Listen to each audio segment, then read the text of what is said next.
Havendo número legal, invocando a proteção de Deus, eu declaro aberta a presente sessão. Vamos começar com os processos da relatoria do senador Cláudio Santos. Número 7, agravo do instrumento 08107762-2021. Agravante Heitor Ferreira Medeiros do Nascimento. Agravado Unimed de Natal. A advogada está presente? Sim, Excelência. Bom dia. Bom dia. Excelência, eu poderia fazer uma sustentação em conjunto com o processo 080-989755. É o 16º da pauta. Qual? É o 16º da pauta. 16, pode sim, doutor. Deve fazer. Ótimo, Excelência. Deve fazer logo o 113 e o 214, Vossa Excelência é mesmo, ou não? O 113 é de Vossa Excelência também ou não? Não, o 206 acredito que é também, mas a sustentação muda um pouco. Tá certo. Então tá bom. 7 e o 16, é isso? Isso. Pronto. Bom, Relator bom dia. Cláudio Santos. Bom dia, desembargadores, os demais presentes. Excelência, são casos de beneficiários diagnosticados com transtorno do espectro autismo e que realizam tratamento multidisciplinar. O que ocorre é que, nesses casos, eles iniciaram o tratamento em um momento em que a Unimed Natal não tinha rede credenciada. Então, quando a Unimed Natal, agora no início de 2021, passou a credenciar a rede, nós passamos a ofertar um período de transição... Vossa Excelência me permite? Claro, Excelência. A decisão da Câmara tem sido no sentido de ou a rede credenciada ou outra particular, desde que a Unimed pague a particular o mesmo valor que pagaria para a sua credenciada. Então, todos os votos são nesse sentido, essa situação está pacificada. Mas, se a senhora quiser continuar, é nesse sentido. Eu gostaria apenas de fazer a ressalva que, inclusive, é um fundamento utilizado pelo juízo de primeiro grau no processo de Heitor, que seria mudar a natureza do contrato, né? Não é um contrato de seguro de saúde, é um contrato de assistência. Então, deveria ser priorizada a utilização da rede, mesmo que o reembolso fosse no limite da tabela, porque há uma limitação contratual. Compreenda. Se uma criança está há vários meses se tratando numa clínica, já está aperfeiçoada, adaptada já a relação pessoal com aqueles profissionais, nós não temos como uma coisa correta tirar daquela clínica, mas a Unimed só vai pagar o que paga a rede credenciada, quer dizer, não há prejuízo nenhum para a Unimed. Então, sempre a nossa posição é nesse sentido, tá certo? A senhora fica à vontade, mas a posição da Câmara... Desembargador. Inclusive, diante do argumento de Vossa Excelência, a Unimed, ela também entende que, caso esse profissional deixe de atender, por exemplo, ele mude de estado, então o beneficiário ele teria que novamente passar por uma adaptação. Então, mesmo crianças que fazem tratamento multidisciplinar, ainda assim elas precisam estar abertas a mudanças. Então, por isso que o posicionamento do plano é para que haja essa transição para a rede, para que ela tenha o amplo apoio através da rede. Mas, como é o posicionamento de Vossas Excelências, a Unimed Natal faz essa sustentação nesses termos, e estou satisfeita. Pronto, obrigado, doutor. Muito obrigado. Desembargador, presidente.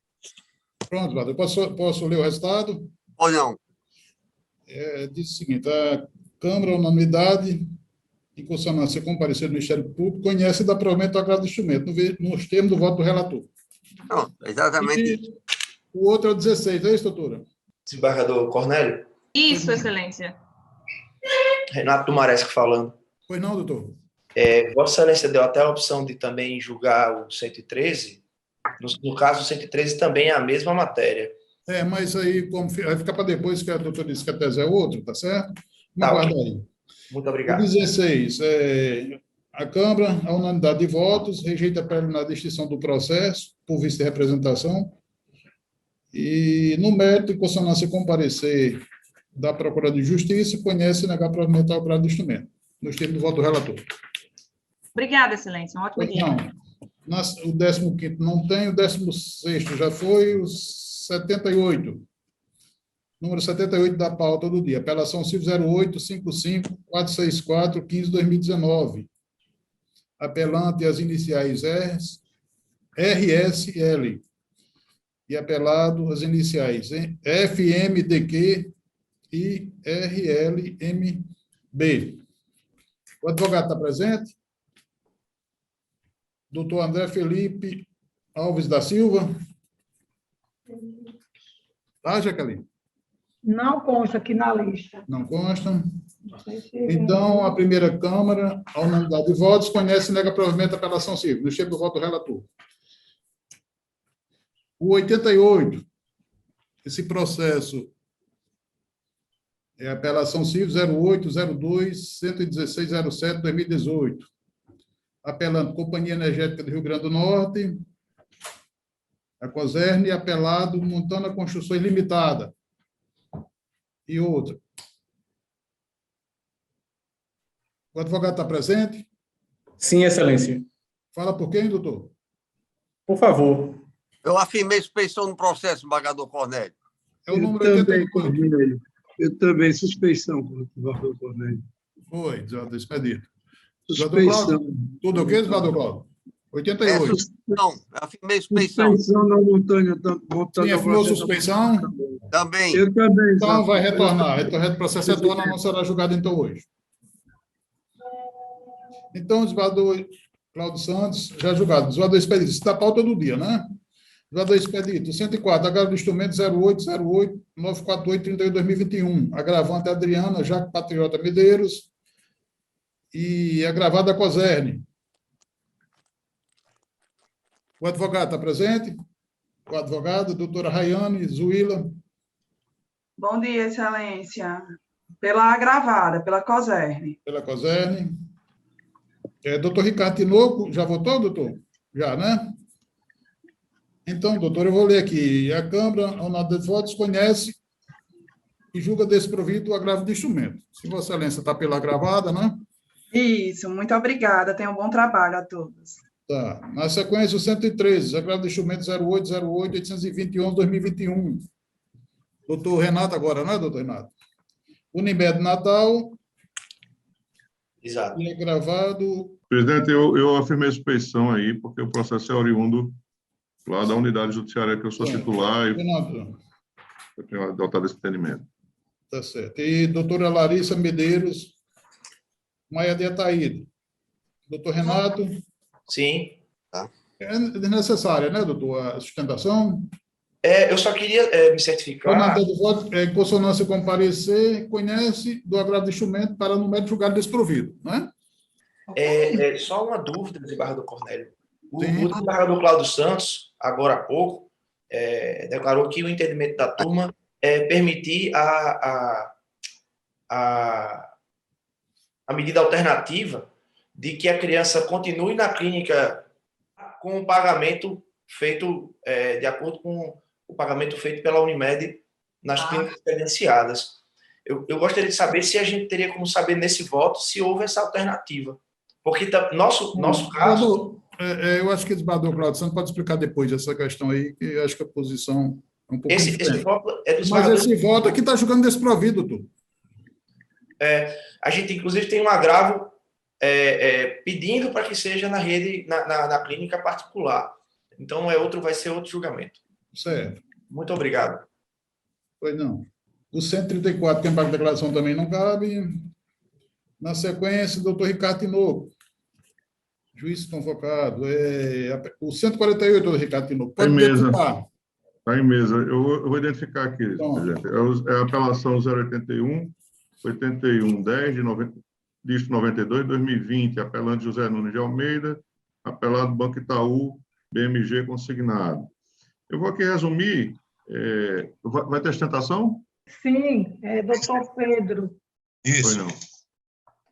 Está presente o advogado? Estou sim, doutora. Estou sim. está com a palavra, doutor.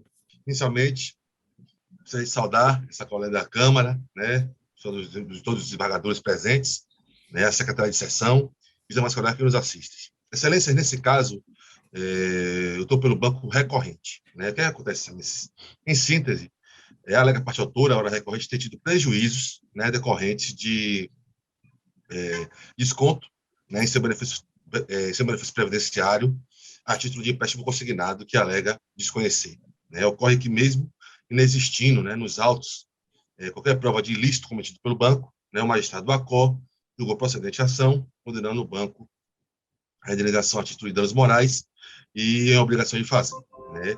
Ocorre, excelências, que data máxima venha, tal entendimento esposado pelo juiz sentenciante não se coaduna com a realidade fática dos autos, né?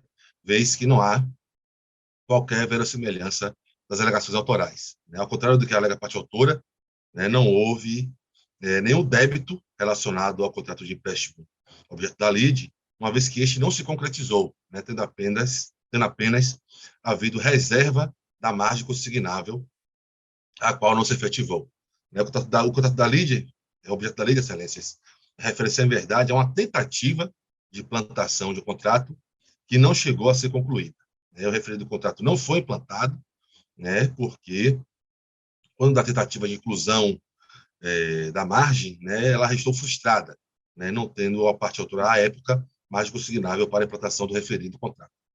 Destaca-se ainda, né, que por não ter ocorrido a referida implantação, né, não houve qualquer liberação de valores, né, bem como não houve qualquer desconto, né, efetuado no benefício da parte autora. A proposta fora excluída, né, conforme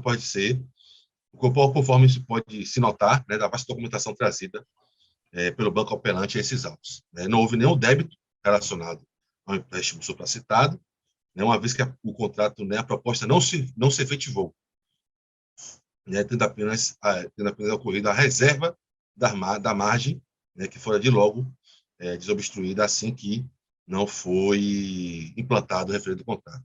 Diante dessa necessidade da verossimilhança, né, da ausência de verossimilhança nas alegações autorais, não há outra conclusão senão a procedência da petita demanda, né, já que pode-se concluir que a apelada agiu de má-fé ao alterar as verdades dos fatos, né, pelo que requer o provimento do recurso que ela se sustenta, né, devido ser reformada a sentença proferida pelo juiz de primeiro grau para a improcedência. Caso não seja, o entendimento dessa colega da Câmara, né, requer de forma subsidiária a redução do dano moral arbitrado, né, sob pena de enriquecimento ilícito da parte autora. É o que se requer, excelências. Muito obrigado pela atenção dos nobres julgadores. Obrigado. Está com a palavra, doutor Ricardo.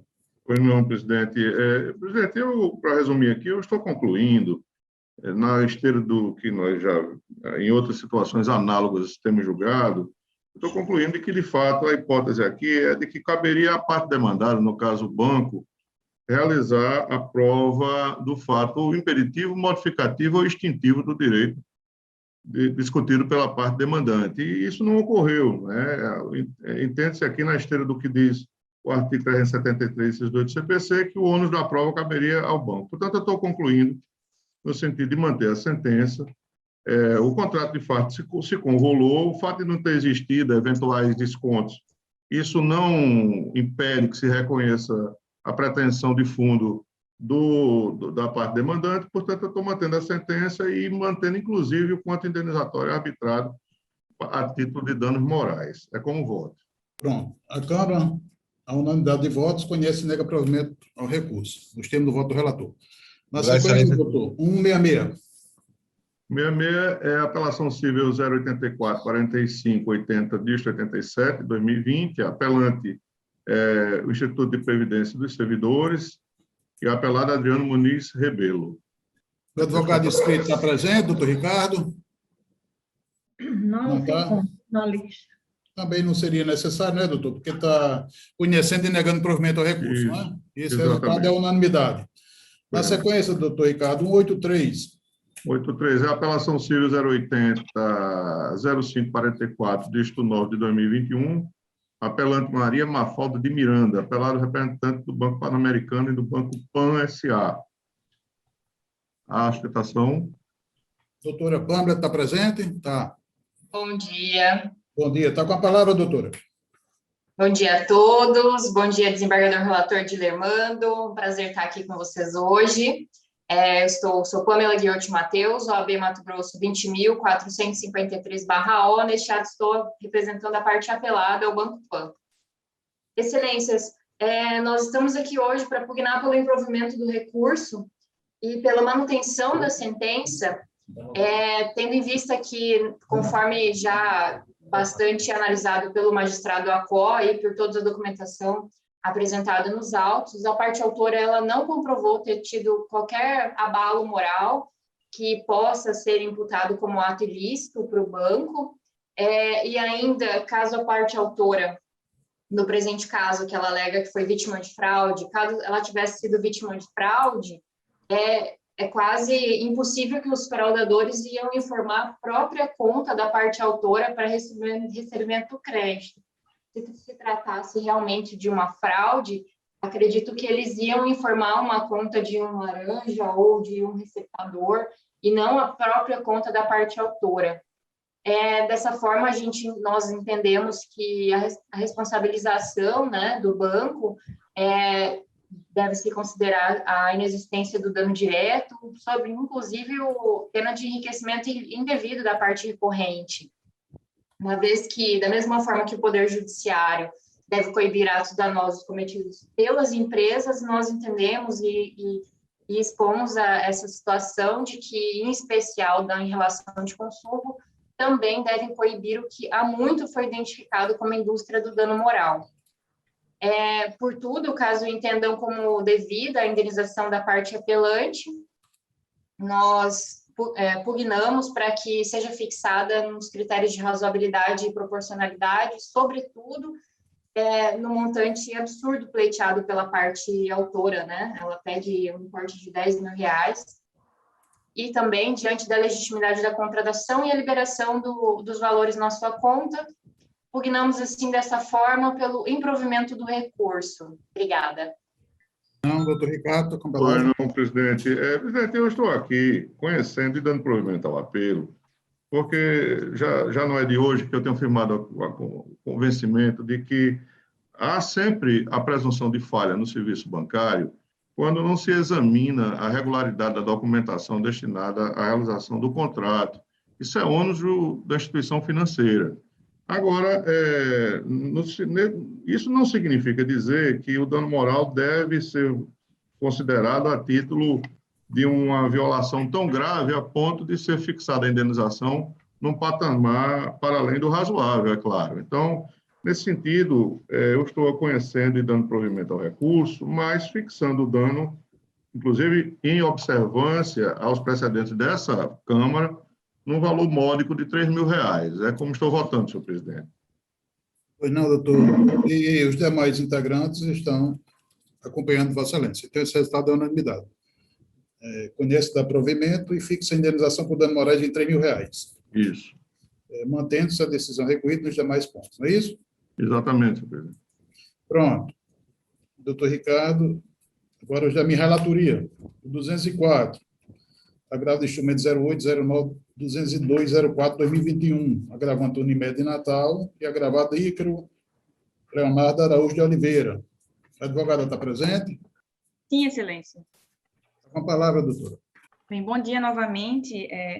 Excelência, é mais um caso de beneficiário com transtorno do espectro autismo, né, e que realiza o tratamento multidisciplinar, mesmo sendo um tratamento fora do rol da INS e, portanto, não está dentro do contorno obrigacional da Unimed Natal. Sendo assim, diante da previsão contratual ilegal, a Unimed Natal vem pugnar pelo provimento do agravo para desobrigar o plano no fornecimento do tratamento, através de métodos, né? A gente oferece os tratamentos convencionais. São esses termos, Excelência. Obrigada. Quais são os tratamentos que estão fora na sentença, doutora? São os tratamentos através de métodos, o Denver, o Prompt, integração sensorial, são geralmente os métodos que exigem especialização. A Unimed, ela oferece os tratamentos convencionais, que seria a psicologia normal, a fonoaudiologia normal. Eu vou ler aqui a emenda. Agravo de instrumento, plano de saúde, decisão singular que deferiu a tutela de urgência. Tratamento de transtornos de espectro autista, conforme indicação do médico. Interpretação do contrato na forma mais favorável ao consumidor. Artigo 47 do CDC. Especialista que deve indicar qual atendimento adequado. Preponderância do direito à vida e à dignidade de índole constitucional, sobre quaisquer outras normas previstas em regulamento ou mesmo contratualmente. Rol da ANS é eminentemente exemplificativo, não podendo o plano de se negar a fornecer as opções terapêuticas essenciais à plena recuperação do seu usuário. Jurisprudência das 3 câmaras cíveis, que eu cito no julgado, né? Conhecimento e desprovimento do recurso. O resultado aqui está a unanimidade. Ok, Desembargador, Pois não? Eu vou registrar aí minha reserva pessoal, porque estou votando, me parece que esse assunto também estava pacificado. Há algumas terapias, por exemplo, ecoterapia, outras terapias que estão fora realmente do sistema. Então, eu vou pedir ficha desse voto para ver se está exatamente adequado. Tá certo. Vai pedir ficha, então? Fichas. Pois não. Então, pediu visto para o vereador Cláudio Santos. Na sequência, o 234, apelação civil 08-00884-49-2021. Apelante José Gracinaldo Fernandes. Apelado município de Currais Novos. O 235 também intermeia nas partes. O mesmo advogado. O advogado está presente? Positivo, excelência. É o 236, não? 235, perdão. 234 e 235. Exatamente, correto. Desculpa. Quer dizer, a parte REC é a mesma, né, doutor? Isso? Positivo. Os autores são diferentes. Exatamente. Com a palavra, doutor. Excelência, de início, antes de proferir de fato a sustentação oral, havíamos peticionado no processo requerendo a retirada de pauta desses processos em razão de ter sido suscitado o incidente de resolução de demandas repetitivas, que inclusive foi distribuído para o senhor. E aí, em razão disso, isso porque são várias demandas que foram propostas lá no juízo lá de Currais Novos, e agora estão chegando ao tribunal, inclusive com relatores diferentes, câmaras diferentes. Então, de acordo com o artigo 976, inciso 2, é prudente, né, a boa ordem processual realmente clama pela instauração desse incidente para que se tenha a isonomia e a segurança jurídica. Isso em relação ao incidente de resolução de demandas repetitivas. Se não for acatado a retirada do processo em razão disso, que seja os autos redistribuídos para a relatoria do desembargador Expedito Ferreira, desta primeira Câmara, em razão de ter sido já a primeira apelação, ter sido distribuída ainda em 13 de setembro de 2021 para a relatoria dele. Então, de início, eu queria destacar esses dois pontos. Está proposto o incidente, né, e está peticionado nos autos, requerendo a retirada do processo de julgamento. Doutor, Vossa Excelência falou comigo ontem a respeito desse RDR, não é, que tinha um pedido até de urgência para retirar esse processo também, só que eu não vou acatar e dizer por quê. Eu ontem mesmo, o voto foi elaborado no RDR, mas ele tem que ser apreciado pela Câmara Civil, né? Pela sessão civil. E o meu voto foi pela inadmissão. E eu levei em consideração o seguinte: não existe nenhuma sentença contrária. As sentenças que tem lá são do primeiro grau e todas elas são iguais. E não existe aqui no tribunal nenhuma decisão contrária também. E nem indicação de que será. Então, eu acho que o trabalho de Vossa Excelência assim, foi preventivo, mas não é o caso de admitir o IRDR, né, no meu entendimento, e meu voto está nesse sentido. Eu já antecipo para Vossa Excelência, será submetido à sessão civil, né, os integrantes, porque assim determina uma súmula número 9, né, do Tribunal de Justiça, e também não é o caso de prevenção, embora que o desembargador Expedito tenha julgado algum processo, isso não torna prevento para os demais. Então, todos os processos quanto ao Unimed aqui, no mesmo assunto, seria para o mesmo desembargador. Então, também eu rejeito essa questão da prevenção. Eu acho que o Luiz sou eu mesmo, natural, para julgar aqui. Estou acompanhando. Estou rejeitando. Vossa Excelência tem 15 minutos para a sustentação oral. Perfeito. Agora, isso não quer dizer que mais na frente possa ser, né, que surja motivo que o IRDR seja...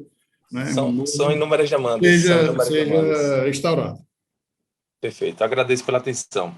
De início, é importante destacar que essa matéria que está sendo trazida ao tribunal agora de forma individual já foi apreciada por este mesmo tribunal em 2012, lá no mandato de segurança 2012.014.197, dígito 0, de relatoria do desembargador Amilcar, que confirmou, né, a concessão da segurança, determinando que o município de Currais Novos providencie a revisão dos proventos e pensões dos servidores públicos de acordo com a Lei Municipal 1164 do ano de 90.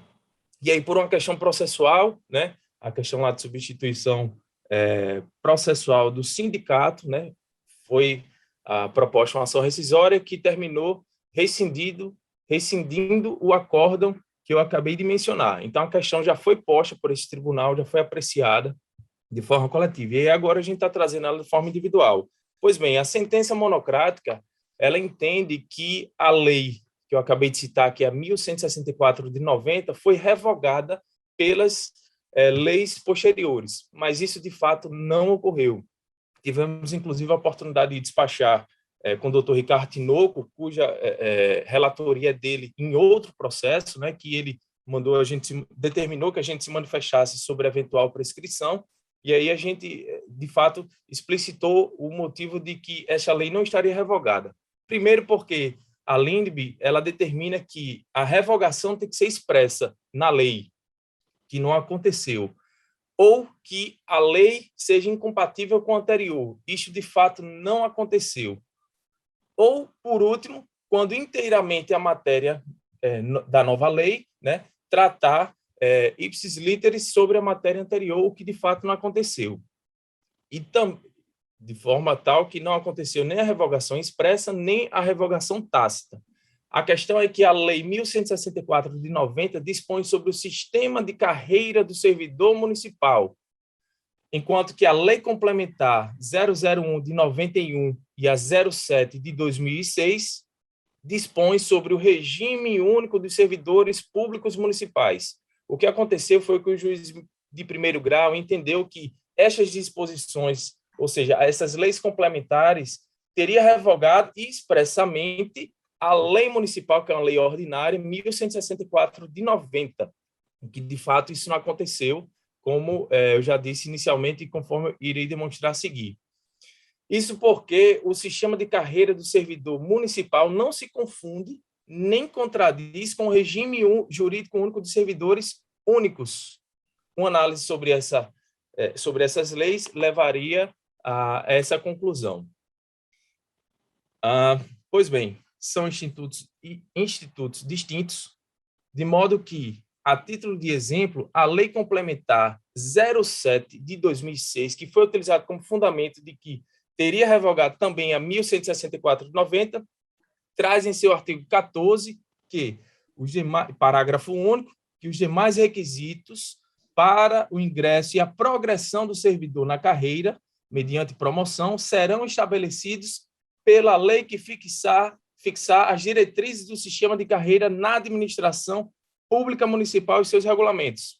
Então, o legislador municipal, através deste artigo 14, parágrafo único, fez questão de deixar expresso que o sistema de carreira dos servidores é fixado em lei específica. Em lei específica. Veja só, o legislador municipal aprovou em um dia, ou seja, 20 de junho de 1990, a lei que instituiu o regime jurídico único.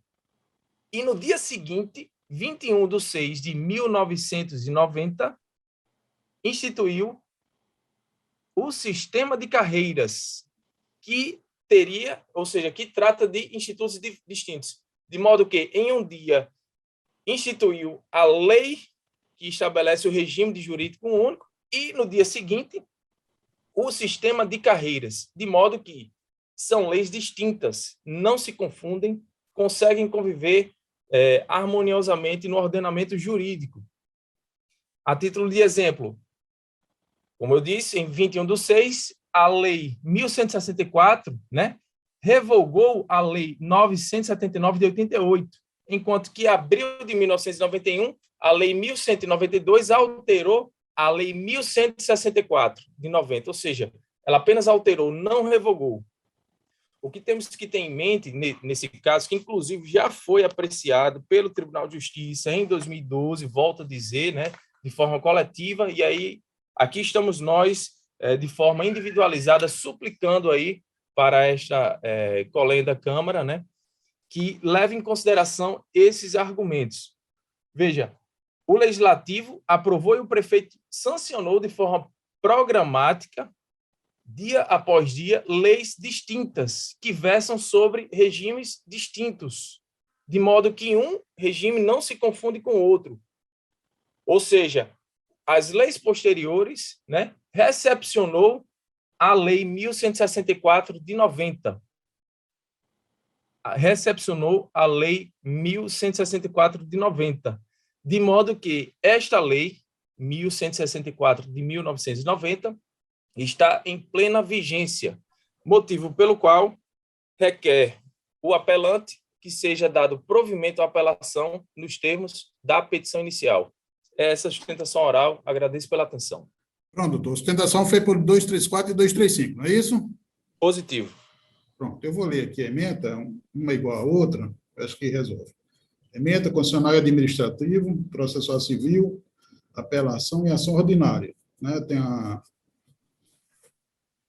uma preliminar de violação ao princípio do juiz natural e parcialidade do julgador quanto ao assunto discutido na lide, e eu estou rejeitando essas duas preliminares. E no mérito, eu digo o seguinte: servidor do município de Currais Novos, pretensão autoral visando a implementação de direito previsto na legislação local de número 1164/90, plano de cargos e carreiras expressamente revogado com o advento do novo regime jurídico do servidor da administração direta e indireta do município, né? Através da lei complementar número 07/2006, supressão e substituição dos critérios adotados para fins de progressão funcional e escalonamento na carreira, reivindicados tardiamente pelo recorrente, inteligência do artigo 2º, do parágrafo 1º da Lei de Introdução às Normas do Direito Brasileiro, inexistência de direito adquirido ao regime jurídico, tese que se encontra pacificada no âmbito dos pretórios excessos desta Casa de Justiça, veredito de procedência que não é merecedor de reparos, reiterada jurisprudência que se impõe, apelo conhecido e desprovido. E a votação que está aqui, os demais componentes da turma estão acompanhados. Então, este é o resultado 234, 235, a unanimidade. Senhor presidente, pela ordem. Pois não. Eu li o voto de Vossa Excelência da Unimed. A questão que eu vou verificar melhor, e a minha tendência, claro, é votar acompanhando Vossa Excelência, é exatamente saber se na prescrição das médicas existem outros tipos de terapia que não estão atendidas dentro daquele padrão do tratamento. E aí há uma determinação do juiz para que se pague esse também. Eu vou só ver a vistas e trago na próxima sessão. Mas, naturalmente, para não me apressar e acompanhar Vossa Excelência, o que devo fazer na próxima sessão. Ok, doutor. Na sequência, o 238. Apelação civil 08-11-808-61-2018. Apelante Francisco Solon e Souza e outros. E apelado MRV Engenharia e Participações S.A. O advogado está presente? Sim, Excelência. Bom dia, pela MRV. MRV seria apelado, é isso, doutor? Isso.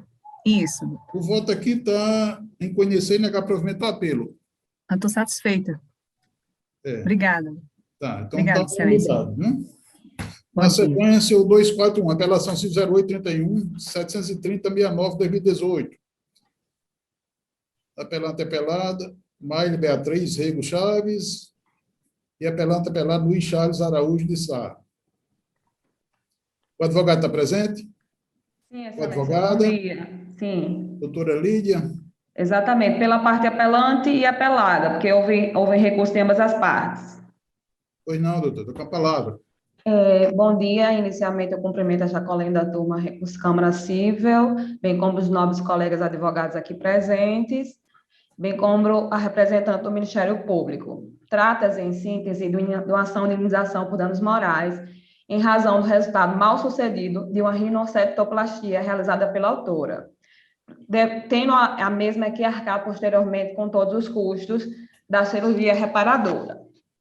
A apelação do réu não merece provimento pelos fundamentos a seguir delineados. Primeiro, a autora nutriu o desejo de realizar essa rinoplastia com natureza embelezadora desde os tempos da adolescência. Portanto, o fim precípua da cirurgia foi embelezador. Trata-se de cirurgia estética com fim embelezador, que, portanto, é uma obrigação de resultado, como entende o colendo STJ e esta egrégia Tribunal de Justiça.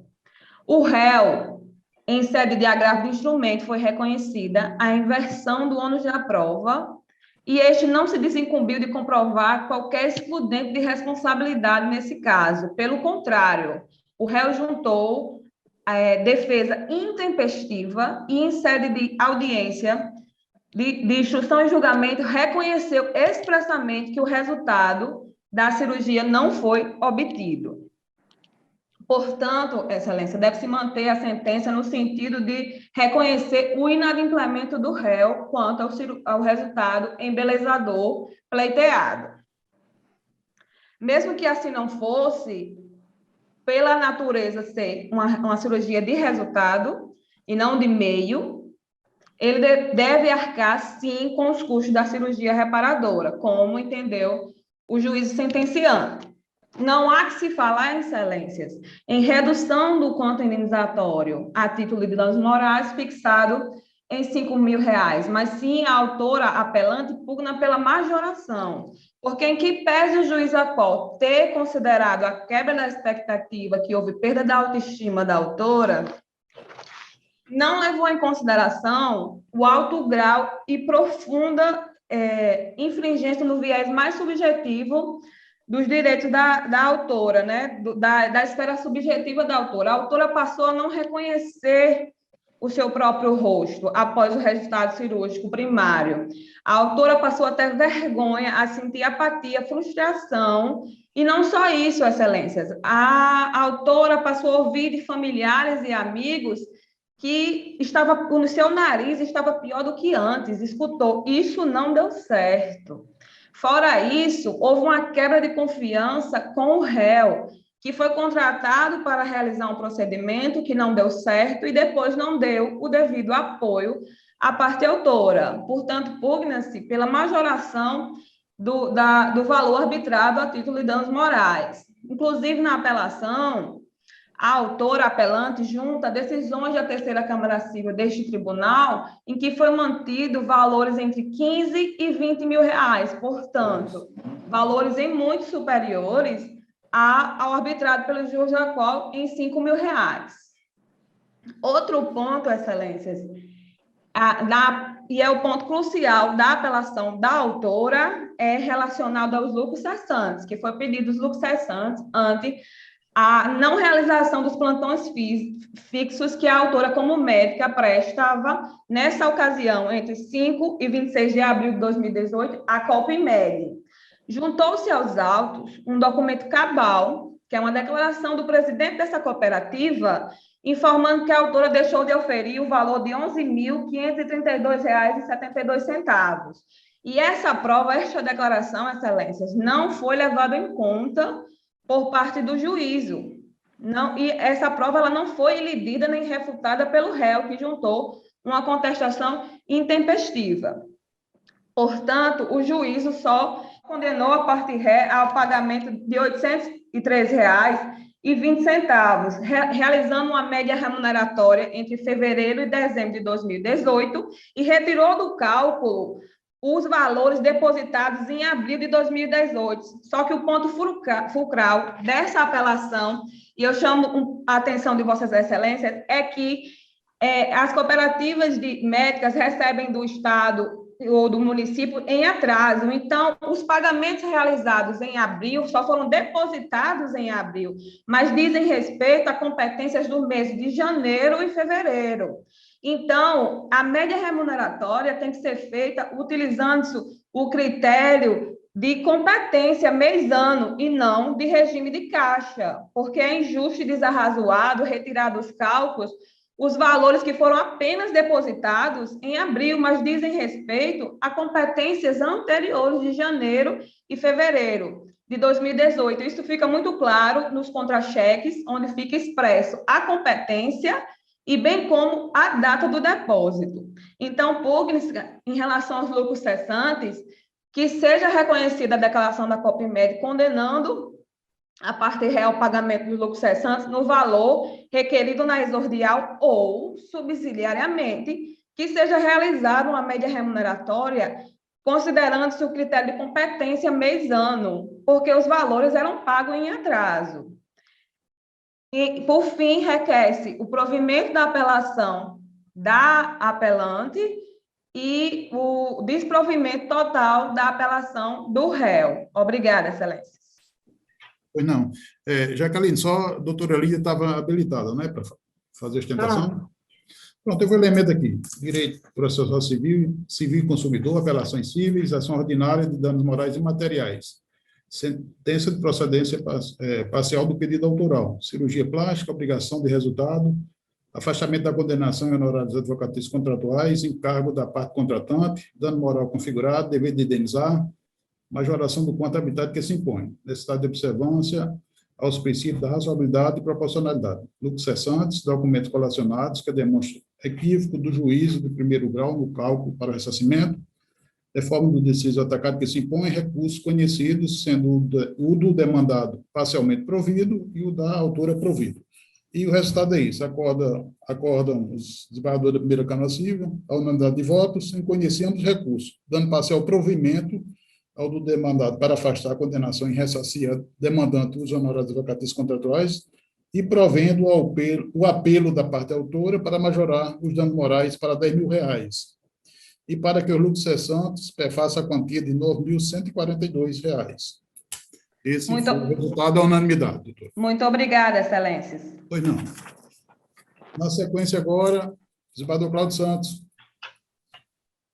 da parte anterior, com pedido de sustentação oral. 264, apelação civil 08-76-876-65-2020. Apelante Renato Fernando de Souza Santos. E apelado Claro S.A. A advogada está presente? Doutora Tanara não está na lista dos presentes. Não está. Nem outra da Claro, né? Então, a Câmara, a unanimidade de votos, conhece e dá parcial provimento ao recurso, tão somente para declarar prescrita a dívida hora discutida, no valor de R$ 1.244,49. Na sequência, o 265, apelação civil 0805-106-02.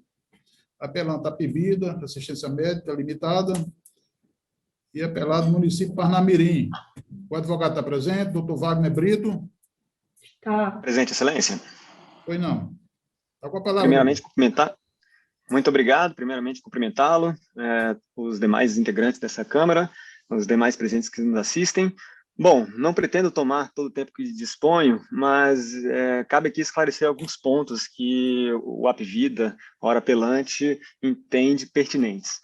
Pois bem, a ação, ela tem como objeto a alteração da Lei Complementar 116/2003 pela Lei Complementar 157 de 2016, que incluiu um inciso ao artigo 3º, alterando a competência do município para cobrança do ISS de planos de saúde. A regra até então vigente era de que a cobrança caberia ao município do estabelecimento do prestador. E com o advento da Lei Complementar 157, passou-se para o local do domicílio do tomador. E como foi exposto durante toda a ação, essa alteração ela implica em diversas inconstitucionalidades, na medida que ela altera a regra matriz de incidência estabelecida no artigo 156 da Constituição e criando uma ficção jurídica em que permite que o ISS seja cobrado onde não há o efetivo prestação de serviço. Cabe esclarecer aqui, Excelências, que o Apivida, na verdade, é estabelecido em outra municipalidade, especificamente em Fortaleza, onde há um complexo de bens e pessoas, onde são analisados todos os contratos do Brasil inteiro. Então, independentemente de haver um tomador domiciliado em determinada região, ou o contrato de prestação de serviço do plano de saúde, ele é gerido em seu estabelecimento. Pois bem, então, esse feito ele tem por objetivo declarar de forma difusa a inconstitucionalidade dessa disposição da Lei Complementar 157 e, por consequência, o reconhecimento da inexistência de relação jurídica tributária que permitiria ao município de Parnamirim cobrar o ISS do plano de saúde.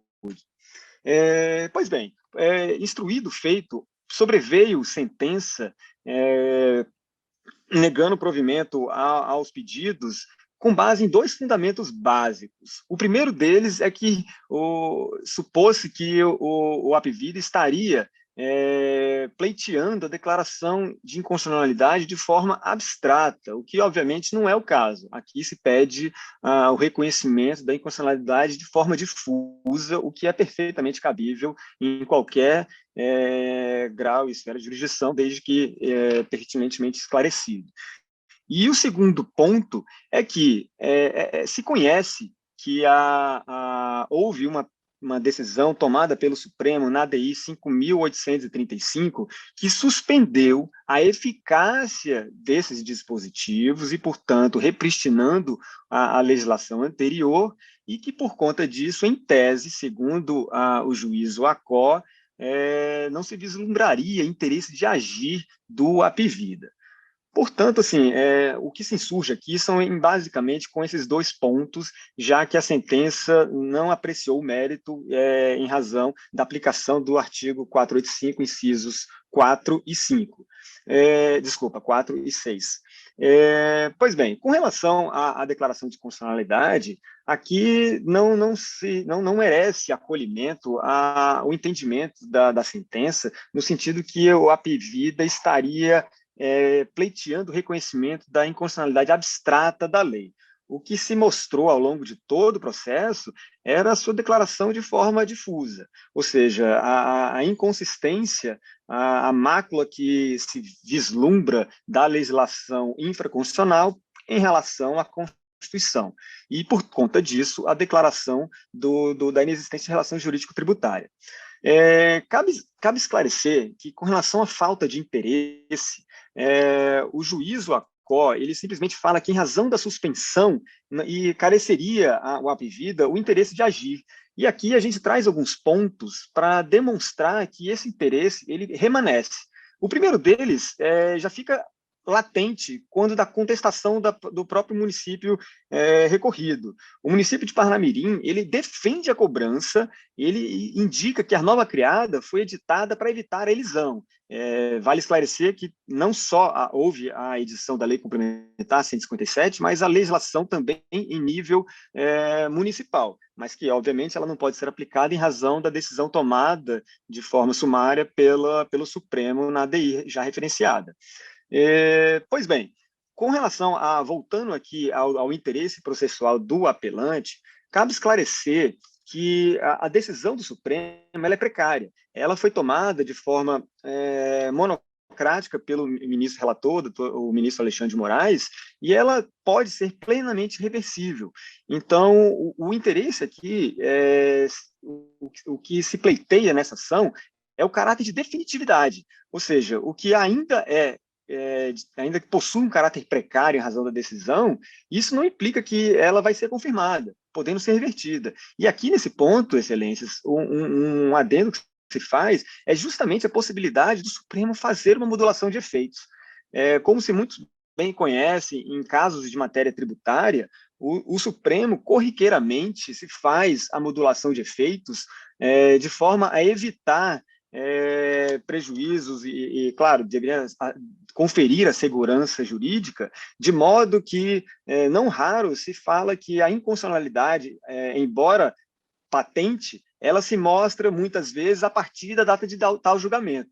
E se essa for a decisão, a extinção dessa ação presente de modo que ela foi pretérita ao colegiado tomado pelo Supremo, isso poderá implicar que, embora seja inconstitucional, ele permitirá que a cobrança seja de modo pretérito à data da sessão que julgou essa ADI. Então, se não houver essa ação, perde-se o direito do Apvida, que foi extremamente diligente e está buscando tornar definitivo aquilo que hoje é tem caráter liminar e que, portanto, não demonstra todo o interesse processual do apelante na resolução da presente demanda.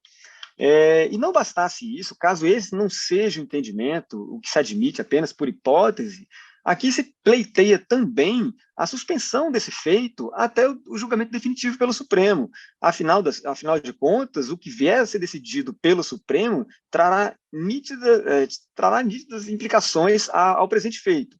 Então, caso não se reconheça a inconstitucionalidade, caso não se torne definitivo aquilo que o Supremo Tribunal Federal já decidiu de forma sumária, que ao menos se suspenda esse processo até o julgamento definitivo. Assim, evita-se que um prejuízo, claro, para o apelante e, na verdade, confere a segurança jurídica esperada impugnada no presente feito. Bom, de forma resumida, são esses as razões do apelante que pugna e espera o conhecimento e provimento de seu apelo, e eu fico aqui à disposição caso haja necessidade de algum esclarecimento adicional. Pois não, eu vou ler aqui o resultado. A primeira Câmara Civil, a unanimidade de votos, conhece e nega provimento do apelo, nos termos do voto do relator. Na sequência agora, os processos também relatoria. 266, embargo de declaração, no caso de sustentação oral, e na sequência 267, agora o instrumento 08, 02, 304, 72, 2021. Agravante, as iniciais EP, CS, GP, CS e SMDC. E agravado JLD, SJ. O advogado está presente, doutor Rafael Diniz. Doutor Rafael Diniz não está na lista aqui dos presentes. Tá. Então, não tem advogado, né? Presente. Então, está votada a unanimidade e conseguido resultado. A unanimidade de votos, a Câmara, de acordo com o parecer da Procuradoria de Justiça, acolhe, em parte, a plenária do objeto recursal, no mérito, pela mesma votação, igualmente consoante com o parecer ministerial, Código dos Barradores, em dar provimento a recurso indeposto, fixando de alimentos compensatórios providos em favor da agravante Simone Maria de Castro, no valor mensal correspondente a 5 salários mínimos, devido até a ultimação da partilha ou decisão judicial em sentido diverso, e julgando ainda prejudicado o agravo interno deposto nos autos. Na sequência, os processos com extensão de julgamento. Doutora Berenice Capuchu, está presente? Ela está na terceira Câmara. Oi, Ibanez, está presente? Estou presente e aguardando suas ordens. Pronto, agora sim. Então. Bom dia, Esbador. Bom dia, amigo. Então, vamos aqui. Doutora Berenice não está, e vamos ao 258. Bom dia, Ibanez. Apelação civil 0806 998 62 2013. Apelante município de Natal e apelado Almeida Costa Advogados. André Ricardo de Almeida Nóbrega. O advogado está presente? Sim, excelência. Aí, o extrato da ata. Após o voto do relator, conhecendo e julgando esse provido apelo, acompanhado pelo desembargador Cornélio Alves, o voto divergente do juiz Ricardo Tinoco, foi determinada a convocação de outros julgadores, nos termos do artigo 942 do CPC. Os outros julgadores seriam desembargador Expedito e desembargador Ibanez. Desembargador Cláudio. Não, está certo, desembargador Expedito, relator. Seria desembargador Cláudio e desembargador Ibanez. Esse é qual, presidente? É o 258, desembargador. 258? É. Tá, ótimo. O advogado pode fazer a ostentação. Obrigado, excelência, pela palavra. Bom dia a todos, excelentíssimo senhor desembargador relator, em nome de quem saúdo todos os integrantes da Câmara. O processo em julgamento é uma discussão aparentemente muito simples, que se trata de na origem, se tratava de uma execução fiscal que foi ajuizada contra o escritório de advocacia Almeida Costa Advogados e seu sócio administrador para a cobrança de ISS baseado em seu faturamento. Para discutir essa forma de cobrança, foi impetrado um mandado de segurança que houve julgamento de procedência em primeira instância perante o Tribunal de Justiça do Rio Grande do Norte e foi mantida o mérito pelo Superior Tribunal de Justiça, dizendo que a forma de cobrança adotada pelo município do Natal não poderia ser baseada em seu faturamento.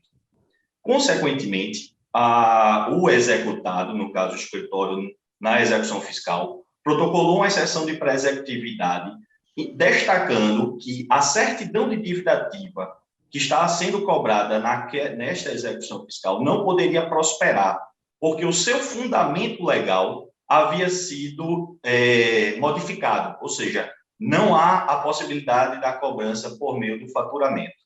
Em razão disso, a Procuradoria do Município protocolou uma petição se manifestando sobre a exceção de pré-executividade, concordando com a extinção, entretanto, concordando com a extinção sem julgamento de mérito.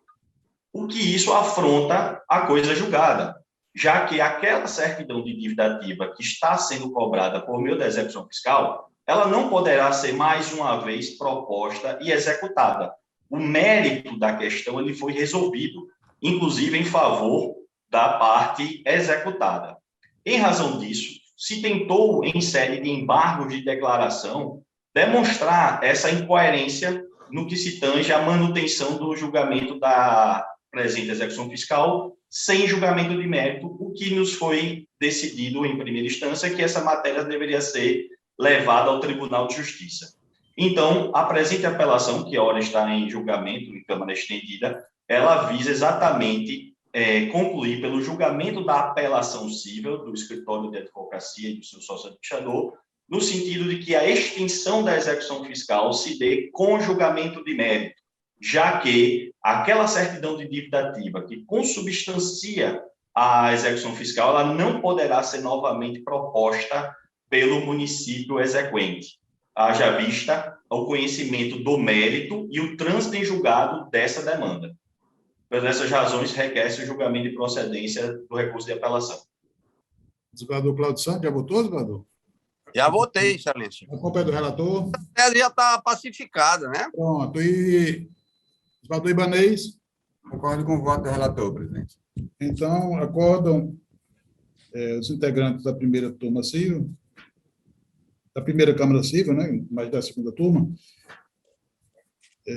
por maioria de votos, conhecer e julgar desprovido do apelo, no estilo do voto do relator. Ficou vencido o doutor Ricardo Tinoco, não é isso, doutor? Desembargador, eu queria só justificar, muito rapidamente, que, na verdade, o esgotamento da matéria de fundo se deu quando houve o julgamento lá no Tribunal Superior. Portanto, eu só estou justificando meu voto, porque a municipalidade não vai poder renovar essa pretensão, não, já que o mérito foi exaurido, já foi definido. Daí eu tenho entendido que o julgamento devia ser a extinção devia ser com julgamento de mérito e não sem julgamento. Só estou justificando o ponto de vista. Era só. Não, ok, doutor. Na sequência, o 2001, apelação civil 08-17-165-32-2020, apelante Lismar Limitado e outros. O relator, juiz convocado Ricardo Tinoco. Após o voto do relator, em consonância com o parecer ministerial, conhecendo o recurso e no mérito, desnegando o provimento, acompanhado pelo vereador Cornélio Alves e o voto do vereador Cláudio Santos, foi determinada a convocação de outros julgadores, nos termos do artigo 942. Quais são as partes, desembargador Cornélio, por favor? As partes. Apelante Lismar Limitado e outros, e o apelado as iniciais MHDON, Cíntia de Oliveira Borges Moraes e o Dineiton Silva de Moraes. O número da pauta, por favor, Cornélio. É 261. É porque ele não consta na pauta, desembargador, nessa que foi impressa. Mas está na pauta geral, viu? Tá. Ok, obrigado. 261. Desembargador, se Vossa Excelência puder participar, já posso olhar, né? Já pode olhar. Desembargador Cláudio Santos, mais algum esclarecimento, desembargador Cláudio? Doutor Ricardo pode até dar melhor, né, doutor? Está com o processo em mãos. Posso, bem rapidamente. Mas nós temos sustentação oral, desembargador. Só se por acaso eles. O advogado está presente. Doutor Leonardo? Pois não, presente, desembargador. Pode iniciar a sustentação? Sim. É bastante simples. Não, doutor, pode estar com a palavra. Obrigado pela oportunidade, cumprimento a todos os presentes na Comenda Câmara e, em especial, aos excelentíssimos desembargadores. O caso, como o desembargador Cláudio Santos falou, é simples. Mas, em razão da expandida, eu não vou usar todo o meu tempo aqui da sustentação oral, mas vou dar uma breve síntese dos fatos. E a Lismar é um parque de diversões cujo nome fantasia é Game Station. Talvez Vossas Excelências conheçam esse parque de diversões, fica presente no Shopping Midway Mall. E no dia 29 de abril de 2019, ocorreu um incêndio na casa de máquinas do Shopping Midway Mall. Esse incêndio fez com que o shopping, a administração do shopping, determinasse a evacuação imediata do shopping, do fechamento de todas as lojas e a evacuação do shopping, isso também por determinação do Corpo de Bombeiros. Em razão dessa evacuação e o fechamento do shopping, a Lismar, evidentemente, teve que cancelar todas as festas de aniversário que estavam marcadas para aquele dia. Uma das festas foi a festa dos apelados. Então, o ponto que eu gostaria de esclarecer, principalmente... Tem os microfones desligados, por favor. Bom, acho que agora posso continuar. Então, um ponto que eu gostaria de esclarecer, que foi uma da fundamentação principal do desembargador Ricardo Tinoco, e com todo respeito ao entendimento do desembargador Ricardo Tinoco, evidentemente, eu gostaria de esclarecer que a Lismar, ela não conseguiu, os funcionários da Lismar, sendo mais específico, eles não conseguiram informar no dia do ocorrido o que havia sido ocorrido, né, para aquelas pessoas que haviam contratado o salão de festa da Lismar, porque o shopping teve que ser evacuado.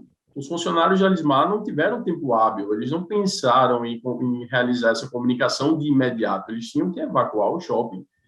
Mas essa comunicação ela foi feita alguns dias depois. A parte administrativa do parque ela ficou fechada, então os funcionários dos prepostos da Lismar não conseguiram ter acesso a todos os contratos e todos os contatos de seus clientes para avisá-los do ocorrido. Mas o fato aqui foi um incêndio. Todo mundo no dia ficou sabendo através de rádio, de televisão, então, e a determinação para o fechamento do shopping foi do shopping do Corpo de Bombeiros. A Lismar não contribuiu em absolutamente nada para o fato de não poder realizar a festa. Então, não houve falha na prestação de serviço, a culpa não foi da Lismar, a culpa foi exclusiva de terceiro, e a gente também pode olhar a questão do ponto de vista do fortuito externo.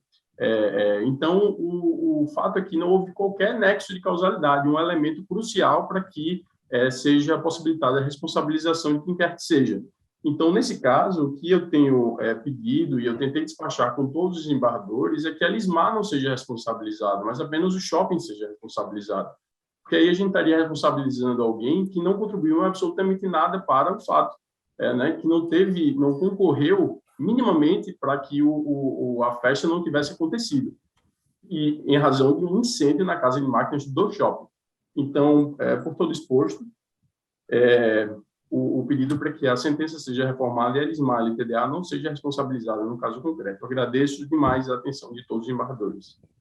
Pronto, doutor. Senador, a minha divergência se deve ao fato, realmente, de não haver nexo causal entre a não realização da festa e a empresa terceirizada contratada para realizar essa festa de aniversário naquela loja lá de Game Station, do Midway Mall. Então, eu acompanho o relator quanto à condenação do Midway. Mas a empresa não teve nada a ver com incêndio. Como isso foi de meio-dia e foi fato público e notório, quer dizer, todas as televisões foram filmar, todos os blogs, todas as pessoas sabiam, mais ainda, aquelas pessoas que iam participar do evento e aquelas pessoas promoventes, contratantes do evento. Eu ousei discordar do excelentíssimo e grande magistrado doutor Ricardo Tinoco, porque o fato dele incluir a empresa na condenação, porque não teria comunicado as partes. Eu acho isso, de certa forma, Máxima Vene, relevante, porque todos já sabiam. E chegaram lá, houve um incêndio. O incêndio, sim, o shopping deve ser condenado. Mas a empresa terceirizada para trazer os balões, para trazer o palhaço, para trazer os enfeites para a realização da festa, essa realmente não tem nada a ver com incêndio. Então, só para esclarecer a minha divergência, Excelência. Obrigado. Doutor Ricardo Tinoco, já que o voto divergente teve a oportunidade disso, né? Pois é. Explicado o voto do relator, se Vossa Excelência quiser. Pois não, muito rapidamente, até em homenagem. homenagem, em prestígio à divergência que foi lançada por Eduardo Cláudio, que sempre acrescenta qualitativamente todo e qualquer julgamento colegiado. Isso já tem se notabilizado nessas sessões, a riqueza da argumentação trazida sempre por Eduardo Cláudio. Eu queria só ratificar o entendimento de que, na verdade, a ausência de informação foi até reconhecida da tribuna pelo doutor Leonardo, e a ausência que eu me reporto tempestiva, porque ao dizer que foi feita a comunicação em tempo posterior, eu creio que quem contrata o evento, a festa, continua sendo desinformado, sendo colocado num plano de secundariedade em relação ao que contratou. Eu fico a imaginar, por exemplo, se algumas pessoas não tivessem tido acesso às informações que foram divulgadas na mídia, elas levariam seus convidados, até, por exemplo, pessoas que vêm de fora, para comparecer a esses eventos e, de repente, chegarem lá e encontrarem o ambiente completamente destruído, né, sem acesso. Isso, de fato, gera um constrangimento. Muitas vezes são festas feitas com muito esforço, famílias que, às vezes, nem dispõem de recursos suficientes para esse tipo de iniciativa. E aí, dizer que isso não gera um constrangimento, eu, com todas as vênias, eu imagino que sim, realmente é uma divergência de entendimento, o que é natural em qualquer julgamento colegiado. Portanto, eu creio que caberia, sim, haver a informação a tempo e modo àquele que contrata a festa, né? É o mínimo a se esperar, mas, obviamente, em total respeito à divergência do Eduardo Cláudio, porque realmente é uma divergência quanto ao mérito, quanto à interpretação acerca dos fatos. Mas, rogando vênia, como já dito, eu vou manter meu voto nos termos em que foi proferido, senhor presidente. Vossa Excelência me permite, eu acho até que o advogado se expressou mal, assim, a contrário senso do que seria o lógico, mas eu considero que esse fato não gera um dano moral, gera um mero transtorno. É questão de interpretação, Vossa Excelência está certíssimo, e eu me considero também que meu ponto de vista está correto, confluente. O shopping, sim, mas a empresa terceirizada, pequena, tal, uma questão de fazer festa infantil por ali, esse fato do convidado chegar lá e tá fogo fechado no shopping, é um mero transtorno. Isso não traz, me parece, um dano moral. Só a questão, senhor presidente, eu, inclusive hoje, pela primeira vez, eu estou realmente necessitado de usar pouco tempo por aqui, mas vamos para frente. Obrigado pela atenção, máxima vez a todos. Pois não, doutor.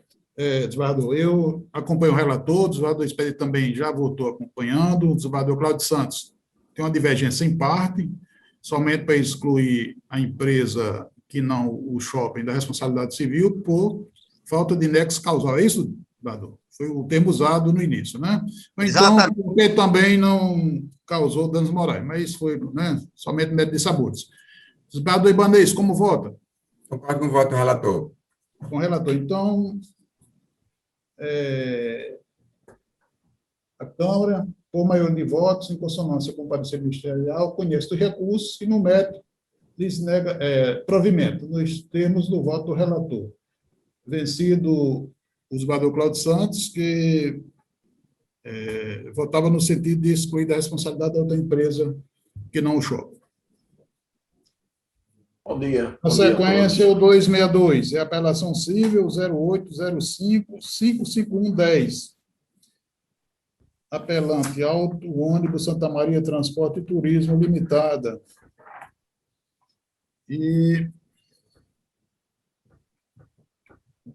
apelado município de Natal. Doutor Vladimir, já está aí, né, doutor? Pronto. Esse é um problema seguinte, a extensão de julgamento, só para explicar. O doutor Vladimir também pode até confirmar. Esse já foi julgado aqui, tinha extensão de julgamento, mas mandaram o processo lá para houve embargo de declaração, né, reconheceu-se que tinha que ter extensão de julgamento, mas Por equívoco, o processo desceu. Quando chegou lá, as partes reclamaram, o processo subiu e está de volta para a extensão do julgamento. Não é isso, doutor Vladimir? Eu vou ler aqui o extrato da ata. Após o voto do relator, rejeitando a preliminar de nulidade de sentença e no mérito conhecendo e negando provimento a apelação civil, acompanhado pelo desembargador Cláudio Santos e o voto divergente do desembargador Expedito Ferreira, que acolhia, e no mérito acompanhava o relator. Foi determinada a convocação de 8 jogadores nos termos do artigo 942 do CPC. Desembargador Cornélio. Pois não. Por favor, eu pedi vista deles autos novamente. Sim, Vossa Excelência quer vista de novo? De novo, já está registrado, Excelência. Registrado. Então, eu jeito aguardar para a próxima, doutor. Caso, se Vossa Excelência querer fazer logo a ostentação, aí já ficaria dispensada da próxima. Se for possível, eu gostaria de fazer a ostentação na próxima sessão de julgamento com o retorno. Então, ficar para a próxima. Obrigado, desembargador. Pois não. Bom dia, desembargador Cornélio. Eu fui convocado para participar de um julgamento de um processo. Eu não sei se Vossa Excelência pode... Vamos colocar agora, desembargador. Agora, não. Obrigado. Bom dia a todos os colegas, a todos os advogados, a todos. Bom dia, desembargador João. Prazer estar aqui com vocês. Satisfação e uma alegria. Desembargador João, o relator, desembargador Expedito Ferreira. Isso. 270, apelação civil 08-331-2941-2015. Isso. Apelante Emerson Costa de Queiroz e apelante Luciano Barros dos Anjos. Nacional Veículos e Serviços. Após o voto do relator, conhecendo e desprovendo os apelos, acompanhado pelo desembargador Cornélio Alves, e o voto divergente do desembargador Cláudio Santos, foi determinada a convocação de outros julgadores. Então, vamos começar o julgamento. Com a palavra, doutor Kleber, está presente? Doutor Kleber, presente, desembargador Cornélio. Está com a palavra, doutor. Cumprimento, desembargador Cornélio, demais desembargadores. Só que mencionando, doutor, que a ampliação será com o desembargador Ibanez e João Rebouças. Obrigado, desembargador. Colegas, Jaqueline, serventuária, meu bom dia. Desembargador, trata-se de uma ação complexa, tá? Onde o apelante, na verdade, não foi julgado por ter sido culpado ou mesmo cometido dolo, mas porque foi condenado por ter sido rével no processo. Aí condenaram em dano moral. Muito embora o apelante tenha sido julgado à revelia, o que mostra nos autos do douto magistrado, inclusive o douto magistrado, coincidentemente, é o ínclito e ilustre doutor Ricardo Tinoco, que aqui também se faz presente, aqui em saúde, em função da pluralidade de réus naquele momento, havia chamado uma audiência de saneamento dos feitos, no dia 30 de março de 2017. E aí, no mesmo ato da audiência, no dia 29 de março de 2017, o apelante havia acostado nos autos a sua peça contestatória, mas ainda assim, em função de uma dita citação que tinha sido feita anteriormente, foi julgado como rével. Ainda ao considerar rével, o douto juiz Acó considerou também que não ensejaria a aplicação do artigo 345.1 do Código de Processo Civil, que seria aquela que diz que a revelia não produz os efeitos do artigo 344. E no inciso 1, fala havendo pluralidade de réus, como é o caso dos autos, e algum deles contestar a ação, como também é o caso dos autos, não ensejou. Contudo, excelências, eu chamo a atenção que, mesmo não tendo considerado o inciso do artigo 345.1, também não considerou o disposto no artigo 345 do inciso 4, que fala que as alegações de fatos formuladas pelo autor, caso forem inverossímeis ou estiverem em contradição com a prova dos autos, também podem ser consideradas aptas a não incluí-lo como revelia processual do apelante. E aí, nesse caso, eu tenho que passar a demonstrar as alegações de fatos que foram realmente inverossímeis e que estão absolutamente em contradição com a prova dos autos. E aí a gente inicia, excelências, dizendo que, por exemplo, o apelante, ele desconhecia por completo que o carro, por exemplo, o veículo em questão, que, diga-se, foi comprado em estado 0 quilômetro, que com menos de 2 anos de utilização foi vendido ao apelado e que não conhecia, por exemplo, que o prazo de garantia fabril havia perdido em função de um dano que ele sequer conhecia também, né? E bem como, e ainda se vê que o próprio apelado se utilizou do carro por mais de 6 meses, sem qualquer intercorrência nesse período, quebra ou coisas do tipo. Ou seja, o apelante só tomou, na verdade, excelências, ciência da gravidade dos danos que haviam no veículo quando se descortinou, no bojo do processo, um e-mail entre a Nacional Veículo e a Itaú Seguros, na época Porto Seguros.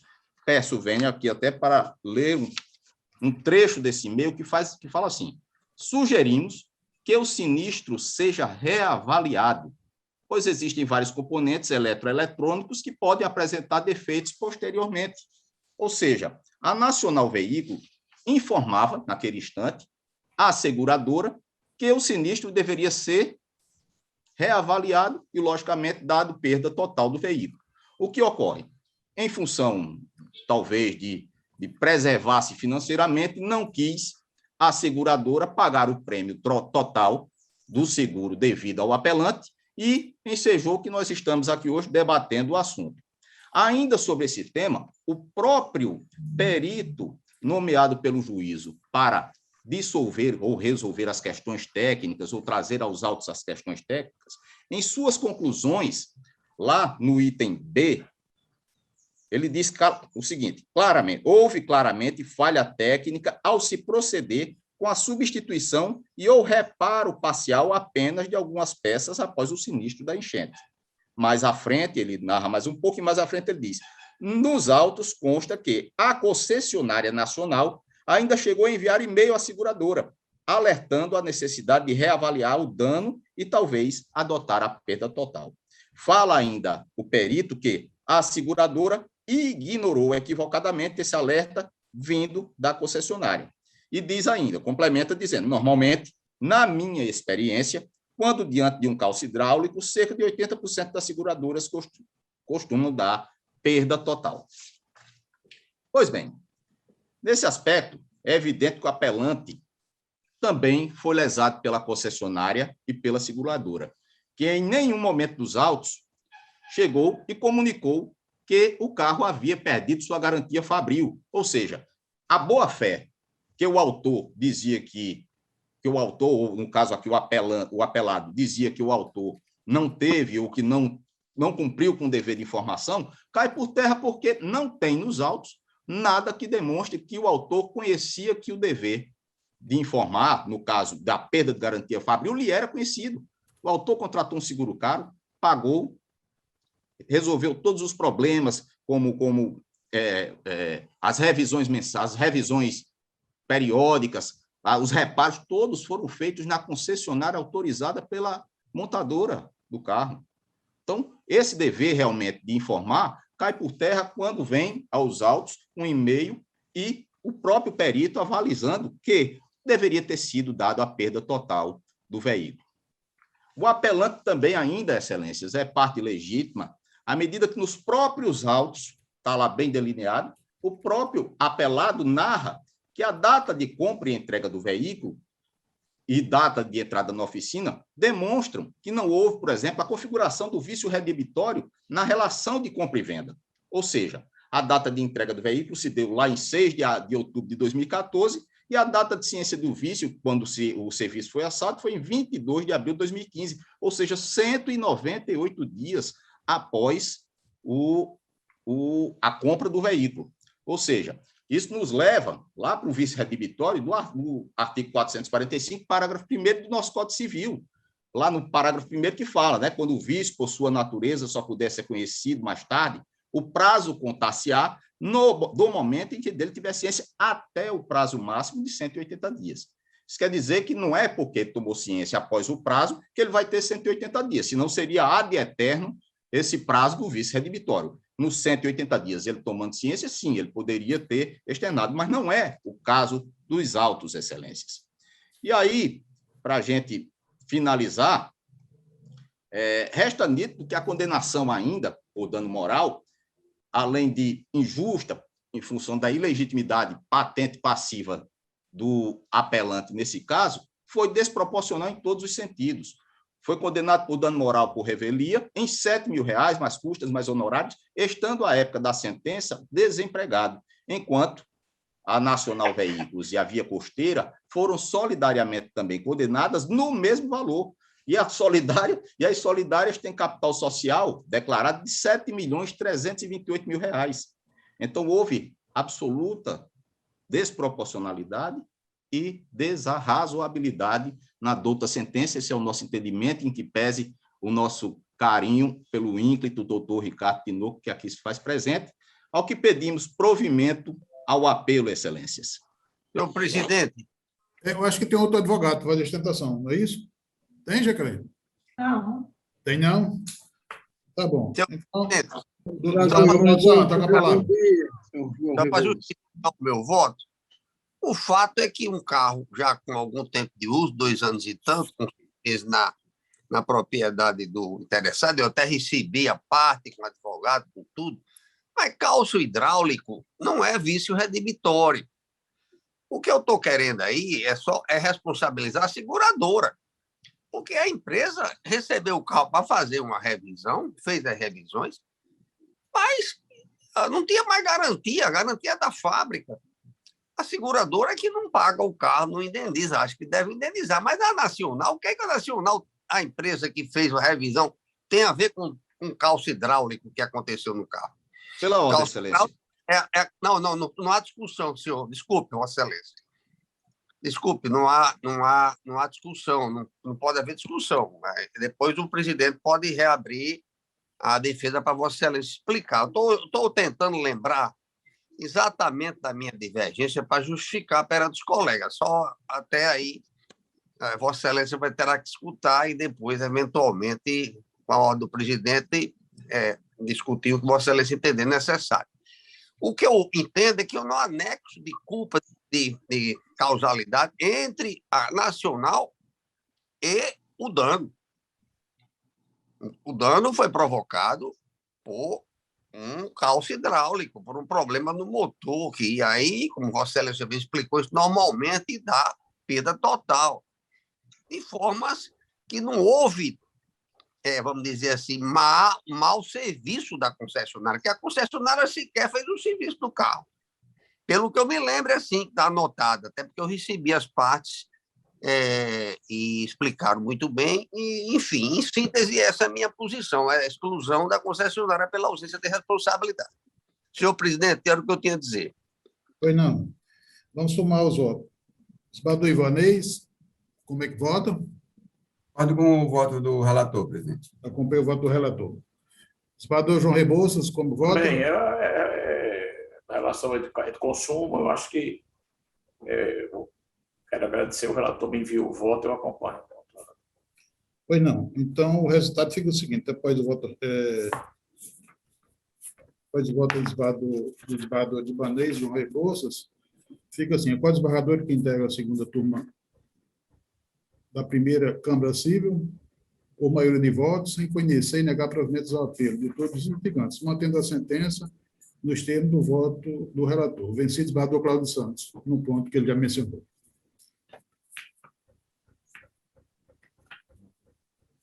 Esbarrador João, está dispensado, era só isso, eu agradeço. Obrigado, amigo. Obrigado a todos. Até a próxima. Também, mal, obrigado. E agora vamos à apelação 269. Apelação civil 01-03-138-25. Apelante Leonardo Nunes Rego e apelado Ministério Público do Rio Grande do Norte. O Estado da ata. Após o voto do relator, em dissonância com parecer ministerial, conhecendo e dando provimento à apelação, acompanhado pela pessoa do Expedito Ferreira e o voto divergente do juiz convocado Ricardo Tinoco. Foi determinada a convocação de outros julgadores. O doutor Idebeck está presente, está com a palavra.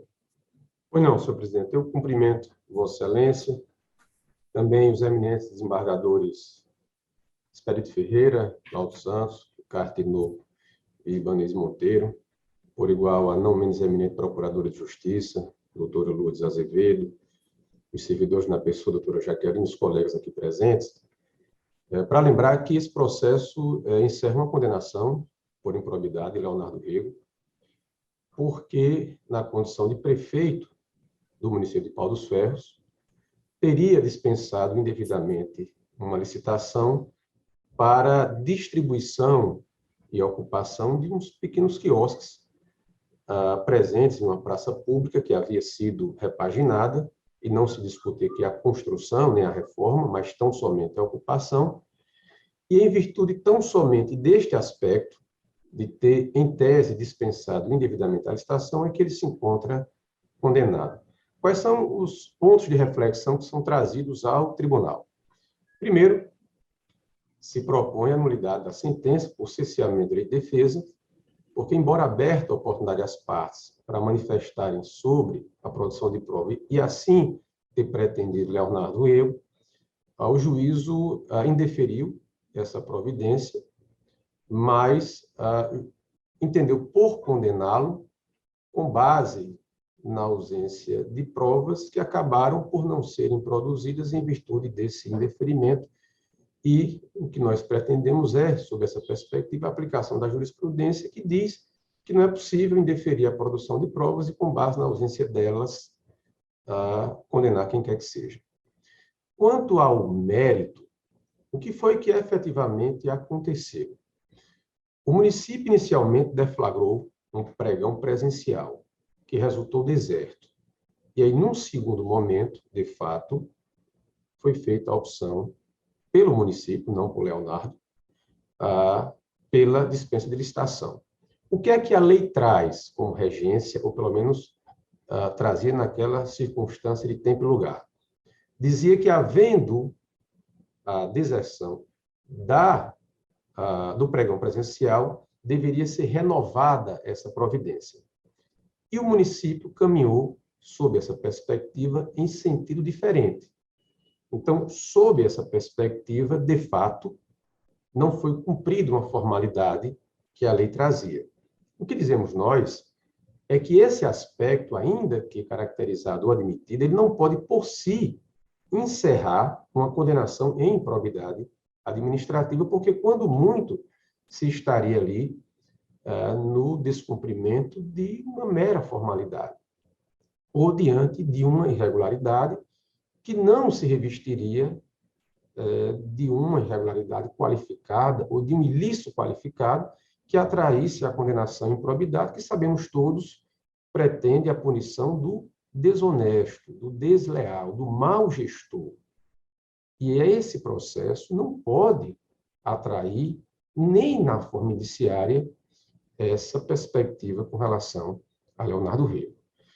No julgamento originário, ou pelo menos no início dessa sessão, o eminente desembargador Ricardo Tinoco, com a cuidado que lhe é própria e a competência que todos conhecemos, trouxe um ponto de reflexão muito lúcido, que era a questão dessa matéria se submeter ao fato de que se encontra afetada tanto no STJ quanto aqui no tribunal, inclusive aqui no tribunal por iniciativa do eminente desembargador Cornélio Alves, para se discutir se poderia haver condenação por presunção do dano, né?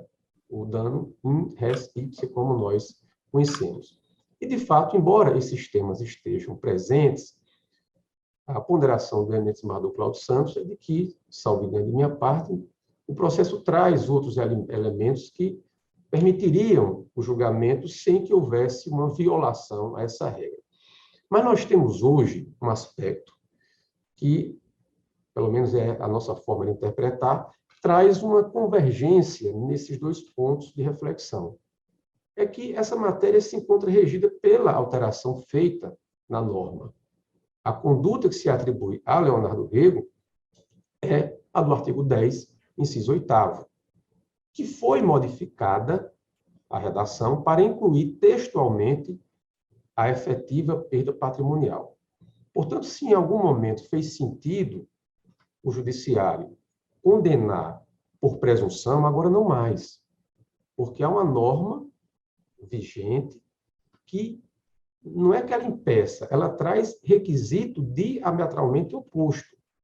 E quanto à retroatividade da lei, embora exista aí um número expressivo de argumentos autorizando a sua retroatividade, todos a partir do parágrafo 4º do inciso 1º, que diz que deve-se aplicar à improbidade os princípios que regem o direito sancionador, dentre os quais está a retroatividade da lei mais benéfica, nós temos associado a isso os tribunais já aplicando de forma absolutamente inconteste esse tratamento. E por uma questão geográfica, porque está sob a mesma jurisdição do Tribunal de Justiça, embora aqui em âmbito federal, eu trago como ponto de reflexão o tratamento do TRF da 5ª Região, que já consolidou o entendimento de aplicação retroativa, inclusive adotando a providência de baixar em diligência os seus processos que tratam dessa matéria, para que as partes sejam ouvidas sobre essa nova redação, de uma forma particular, o Ministério Público, que é quem, em circunstâncias como essa, vinha pedindo e obtendo um tratamento diverso do que a lei agora passou a determinar. Então, objetivamente, essa questão encerra uma sessão do uso de bem público, sessão onerosa, não era gratuita, porque diferente seria se fosse gratuita, se poderia, em tese, dizer que o prefeito, em tese, a partir da gratuidade, poderia favorecer ou beneficiar quem quer que seja, a sessão era onerosa, portanto, as pessoas que ocupassem aqueles quiosques teriam, como de fato tiveram, e penso têm ainda hoje, que pagar um valor mensal, portanto, o ônus dessa sessão já afasta qualquer tipo de benefício. Leonardo Rego, como prefeito de Pau dos Ferros, um município polo, grande, é razoável supor que ele não tem a condição de estar se imiscuindo nessas questões de formalidades que não foram ou deixaram de ser cumpridas, uma questão menor para quem assume o cargo de prefeito de um município do tamanho de Pau dos Ferros. Não há o dolo presente, não há o dano ao erário, tanto que a sentença se valeu da presunção, e agora, com muito mais razão, regido pela nova redação, que diz textualmente que o dano precisa ser comprovado. Então, com essas brevíssimas considerações, e me dispondo a eventuais esclarecimentos, se for o caso, que, agradecendo a habitual atenção de Vossas Excelências, nós reiteramos o pedido de que se anule a sentença para a produção de provas ou que, optando por julgar o mérito, que se afaste por completo a improbidade na forma como inauguralmente proposta pelo Eduardo Cláudio Santos. Vador Ibanez, como voto? Senhor presidente. Pois não. Eu apenas a justificar as palavras que o excelentíssimo advogado, brilhante advogado, proferiu a respeito, é que o que a lei nova fez foi apenas incluir o que a jurisprudência já fazia. Tem que haver má-fé e tem que haver prejuízo para o erário. Mesmo com todo o exercício de interpretação, não há de se encontrar nenhum desses dois elementos, embora ambos devam ser claros nas ações de improbidade. A jurisprudência já falava sobre isso de maneira uníssona, de formas que eu me baseei até antes dessa alteração legislativa, e agora, mais ainda, me parece que a lei casa com a jurisprudência da Justiça Pública Brasileira. Era só um esclarecimento, senhor presidente. Pois não. Vador Ibanez, como vota? Senhor presidente, pela ordem. Pois não, doutor Catino. Como eu lancei voto divergente, eu queria muito rapidamente, com a vossa permissão e as desculpas pela tomada de tempo, reiterar um ponto apenas, que não está adstrito à análise do mérito, não. é ainda o retorno da discussão que deu ensejo à suscitação da questão de ordem, e, claro, já foi vencida, eu tenho absoluta convicção disso, mas como estamos em extensão de quórum, eu compreendo que a questão de ordem encerra a matéria de ordem pública, porque, ainda que tenha subsistido a entrada em vigor da nova lei de improbidade, eu creio que essa matéria deveria ser objeto de apreciação por ocasião do julgamento do IRDR. Afinal de contas, existe um incidente de resolução que suspendeu todos os processos por determinação, inclusive, de Vossa Excelência, e eu creio que qualquer órgão fracionário, por respeito aos seus próprios precedentes, deveria vincular-se a esse tipo de provimento.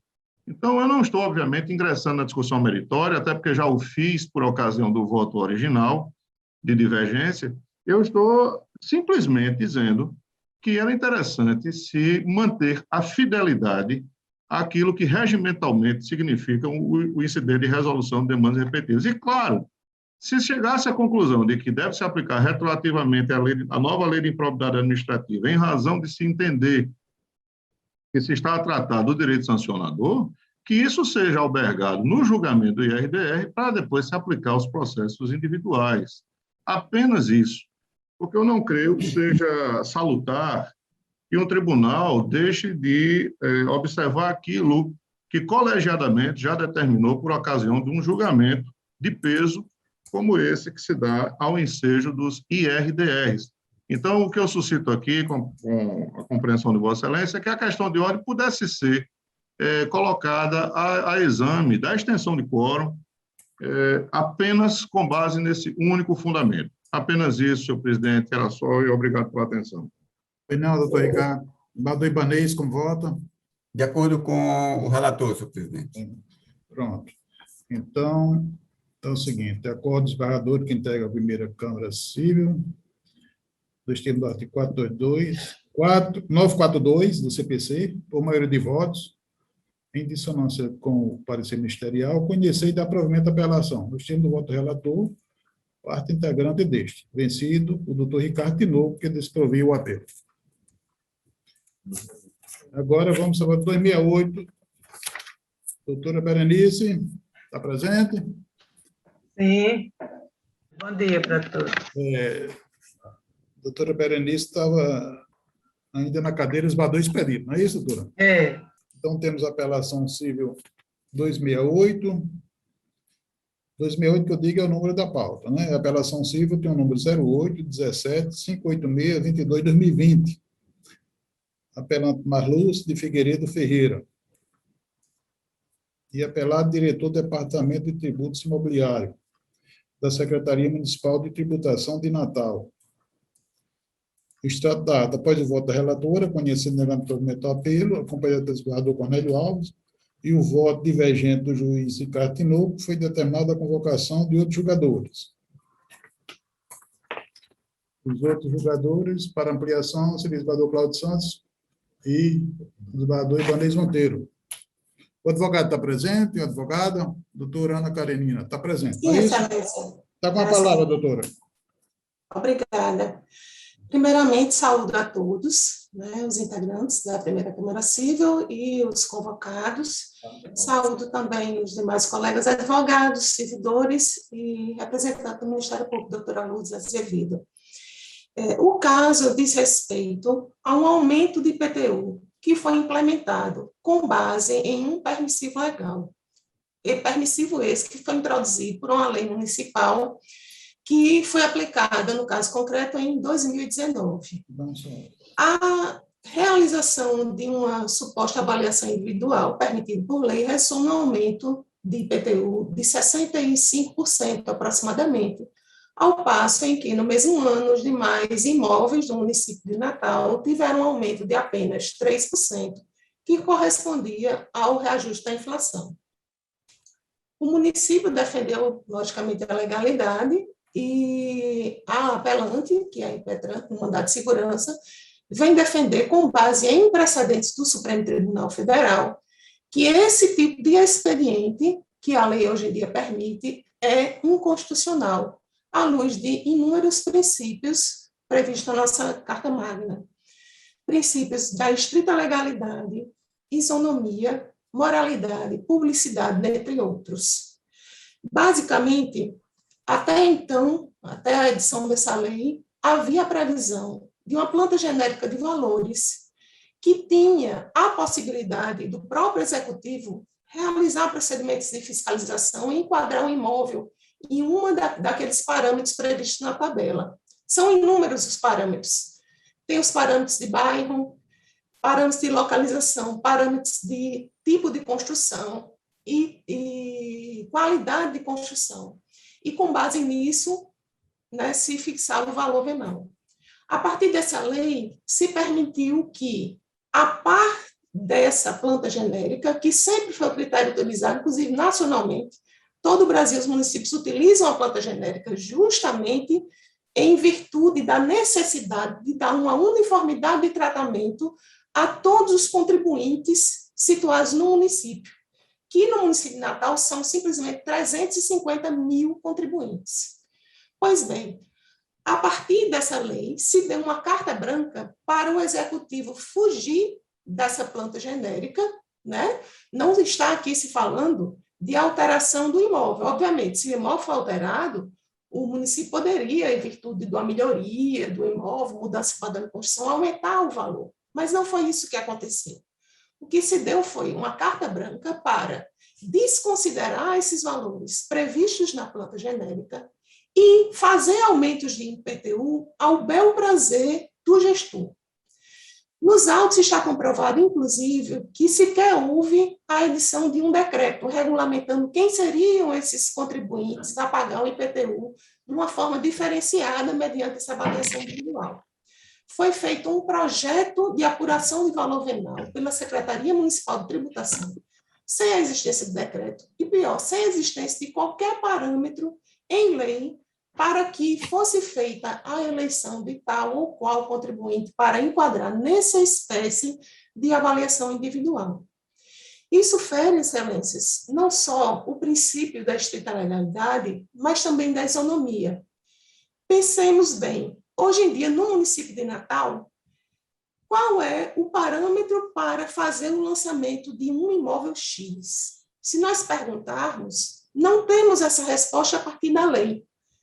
Determinado imóvel pode ser feito ou pela planta genérica ou por essa avaliação individual, ao bel prazer do executivo, que recebeu essa delegação do legislativo, delegação indevida e que afronta uma tese de repercussão geral firmada pelo Supremo Tribunal Federal.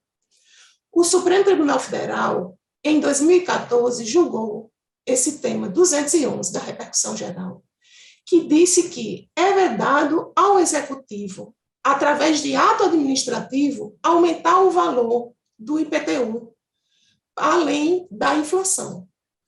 Então, poderia haver um aumento do IPTU? Sim, poderia. Poderiam ser feitos estudos, poderia se alterar essa planta genérica de valores para aumentar para todos o valor do metro quadrado. A questão é que não foi feito isso pelo Legislativo. O Legislativo resolveu delegar ao Executivo que escolhesse.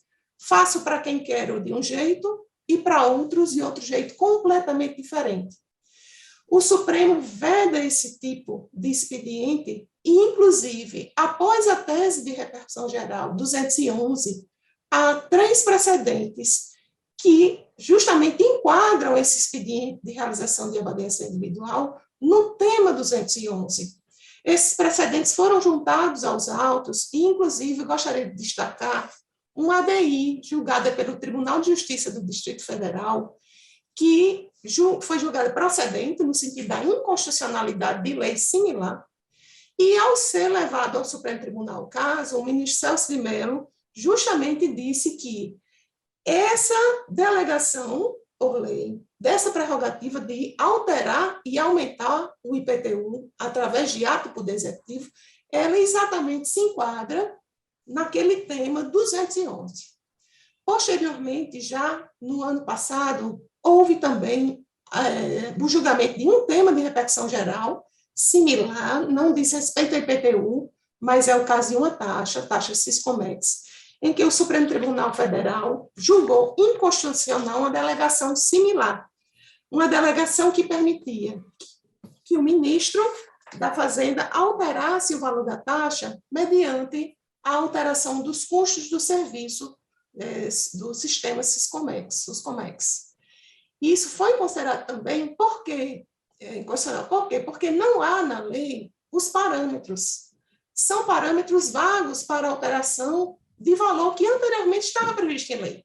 Essa taxa tinha um valor X e, mediante esses parâmetros vagos, se delegou ao Executivo essa prerrogativa de alteração. O caso do IPTU de Natal é exatamente o mesmo. O IPTU de Natal se delega ao Executivo a prerrogativa de alterar o valor venal dos imóveis, fixando no maior valor encontrado com base em um dos seguintes documentos, e tem simplesmente um rol de documentos.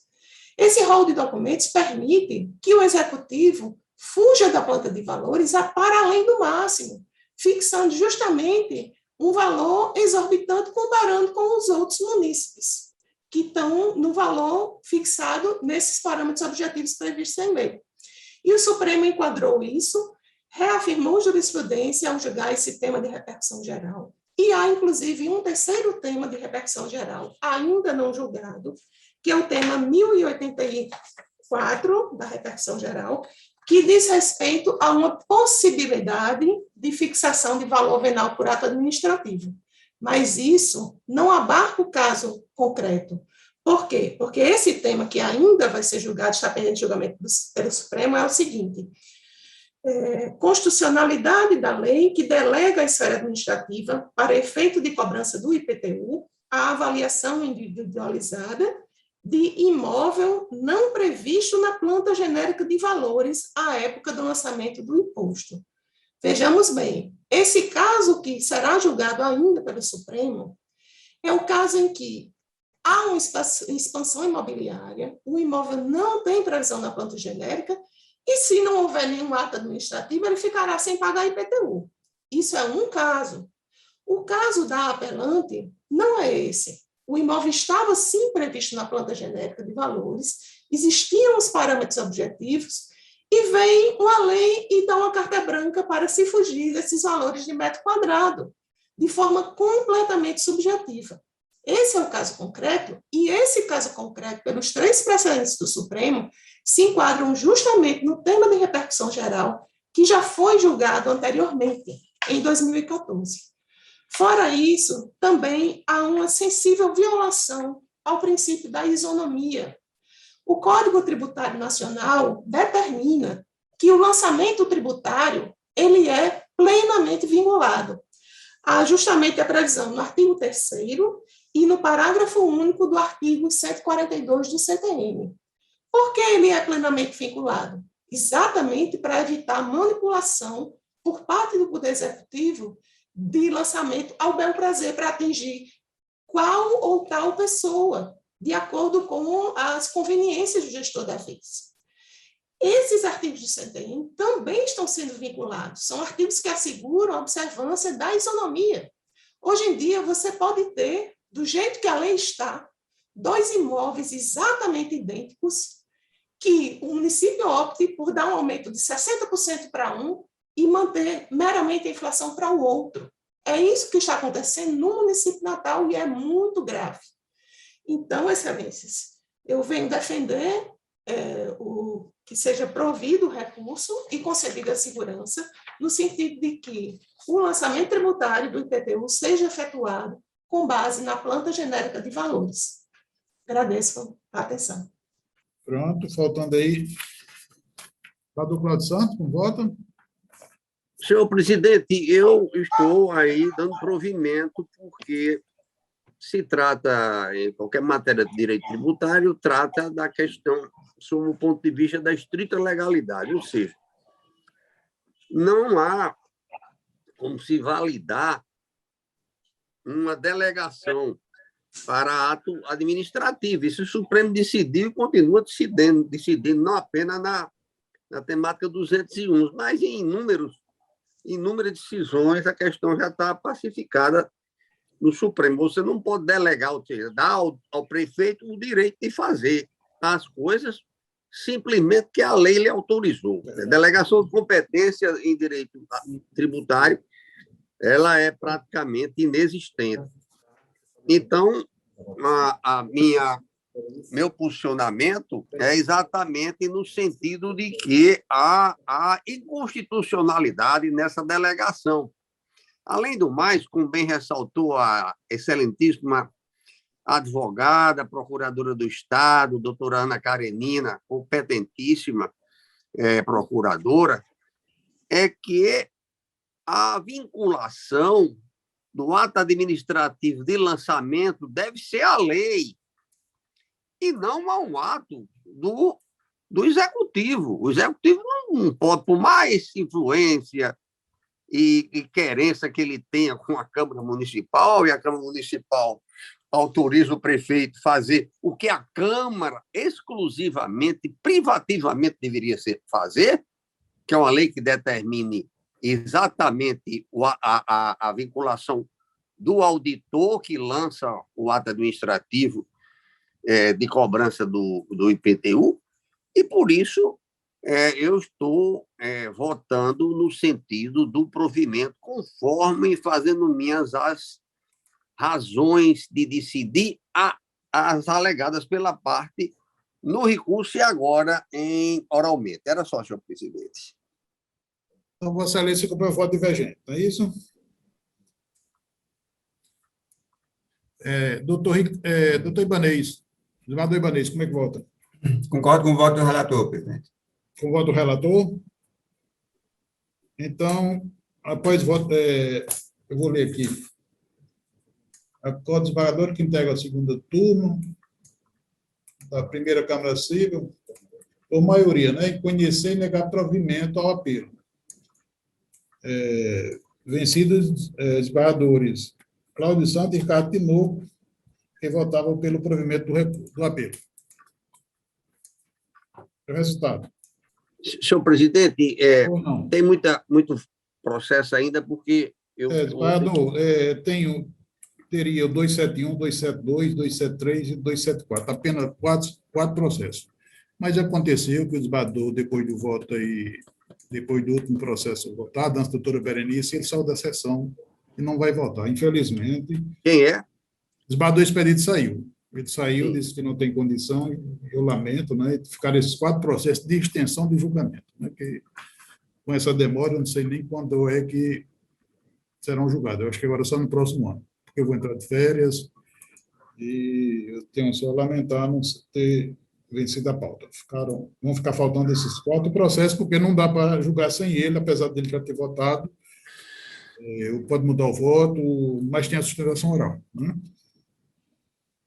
271, 272, 273, 274 não serão julgados hoje, né? Haveria essa extensão de julgamento, mas infelizmente não vai ter. Senhor presidente, a parte judicial está encerrada. Eu peço licença a Vossa Excelência, se não tiver algo importante na ordem administrativa, para me retirar. Pois não. Então, uma boa tarde a todos. Obrigado pelas atenções. Bom dia. Presidente, estou dispensado também, Magro? Está dispensado. Eu também. Obrigado. Então. Também, agradeço a todos. Um abraço. E a parte administrativa também não vai ter, mas não tem nada importante também, seria nessa parte administrativa aqui, a leitura da data anterior está aprovada e propor a moção de agradecimento à doutora Maria de Lourdes Medeiros de Azevedo, né, que acompanhou a sessão, está retornando. De acordo. Doutor Ricardo, alguma... Não, senhor presidente. Proposição? Sem nenhuma proposição. Doutor Ibanez, alguma proposição? Sem proposição. Doutora Maria de Lourdes, algum pronunciamento? Está com a palavra. É um imenso prazer participar dos julgamentos dessa honrada Câmara, onde eu vejo tanta sabedoria, a experiência acumulada de Vossa Excelência nesse julgamento. É um imenso prazer, repito. Pois não. Então, doutora Gisele, alguma coisa, doutora? Bom dia, desembargador. Eu queria só tirar uma dúvida. Então, esses processos que estavam com colo estendido ficam para o dia 7, porque seria a próxima sessão presencial, não? Ou vai ser designado um novo dia? Infelizmente, não vai ser, porque eu vou tirar férias a partir de sábado, né? Certo. Eu estou vinculado e esse ano eu não volto mais. Então, a gente vai ser intimado, né, doutor Cornélio, da próxima sessão? Tá bom, então. Muito obrigada e boas férias. Tá, obrigado. Boas férias também, desembargador. Tá, obrigado. Então, está encerrada a sessão administrativa. Bom dia a todos. Bom dia, Eduardo. Boas férias. E até o próximo ano.